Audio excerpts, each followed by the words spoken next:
This is not good. Barbara Lee tells lawmakers today, just one day after Katie Porter says that she's running for the U.S. Senate, that she too is running for the U.S. Senate. How nice. Let's just steal Katie's thunder right away. I don't know who advises these representatives. Oh, well, you know who's advising them. Who's advising her? The same establishment people sitting in the DC. Same establishment people who told her you should support Kamala Harris over Bernie Correct. Sanders in California. So in other words, it's Clinton-based. Then that's Clinton-based. Maybe. Okay.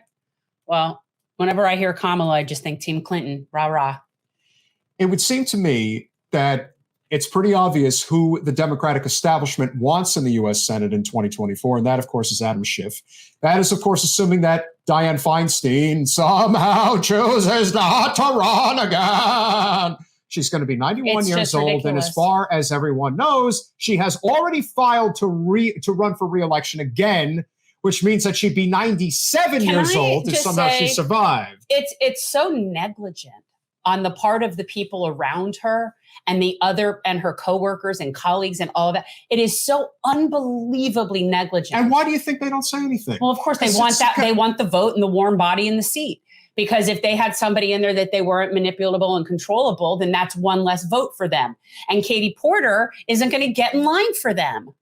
No, she's not going to get in line. That's why she announced, even though she knows that Feinstein is intending to run. Always remember the first person who gets in the race, because once a real titan gets in the race, like Katie Porter, that's when that's when the waters are safe for others like Barbara Lee, for potentially Adam Schiff, maybe even Ro Khanna. Because they were too cowardly to do it before?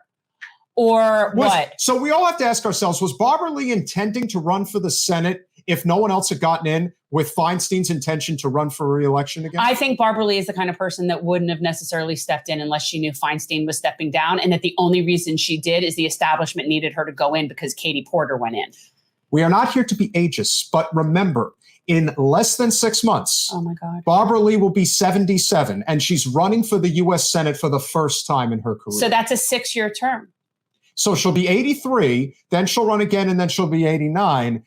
Again, we're at a point where, when does, especially in the remember, the people in the Freedom Caucus who led the rules changes and the concessions for Kevin McCarthy, do you know how old those people are that were doing that? They were in their 30s.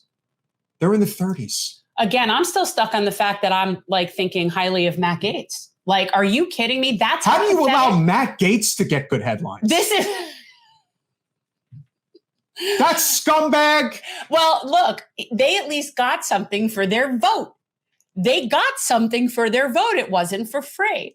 And I just feel like the Democrats should take copious notes on how that's done. It's bizarre to me that I'm sitting in a universe. This is crazy. This is crazy. Wherein the Republicans are fighting to reduce the military budget, and the Progressive Caucus is rescinding a very nicely worded letter asking for diplomatic relations with Ukraine. So that's the Progressive Caucus doing that. And the Republicans are getting a cut in the military budget. What the hell kind of bizarro world are we living in?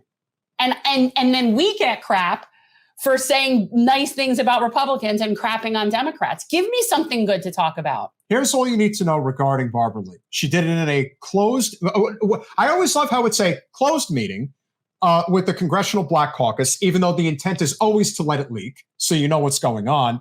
Then an additional question was presented to her via Politico, asked what her intentions were. She says she will officially announce when appropriate, but the most important thing to know about the Politico article for the ladies and gentlemen watching, Lee declined to say whether she'd run against the 89-year-old Feinstein if the California senator chose to run again rather than retire. Well, wait a minute. If she says she doesn't know if she'd run against her and she hasn't decided, so then how does she announce she's running for Senate if she doesn't know whether or not she's going to run? The only reason you would do that is to steal the thunder of Katie Porter. Because if you were really committed to running, you'd be committed to running whether the person was staying or going. And that's what's weird. What if Representative Lee has no intention of getting into the race for another 6 months? What would be the purpose of saying anything right now? What makes you think that that's going to help you with fundraising once you get in? The deterrent here is to deter specifically the older black vote in California from even thinking about going over to Katie Porter, because they know that if the older black vote goes over to Katie Porter, the older black vote isn't going over to Adam Schiff if he chooses to get into the race, because they are trying to make sure that it stays in the hands of a complete corporate shill. That is the goal. So the danger of Katie Porter, and I don't blame Katie for going for it. I think her decision to run is absolutely spot on.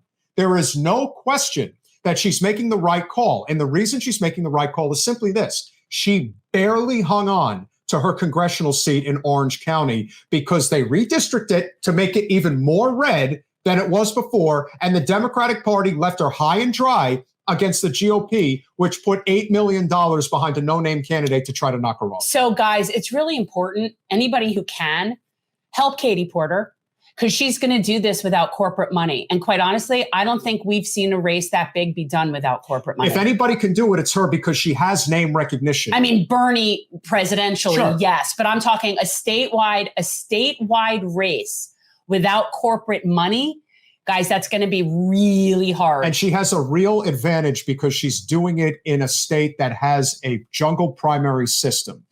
In a state that is a supermajority blue, she is almost assuredly, or as often the case in the state of California, the top two are going to be Democrat. Once in a great while, it is you'll have a GOP candidate, but of course it will always end up going blue. Now the question becomes, is Katie Porter going to be one of the top two? In my opinion, yes, she's good enough to be one of the top two. Thanks for watching. If you want to support our mission to transform politics into service, please like this video, subscribe, follow us on social media, and consider joining our Patreon, where you'll get early access to our interviews as well as other exclusive content. Links are in the description. Peace out.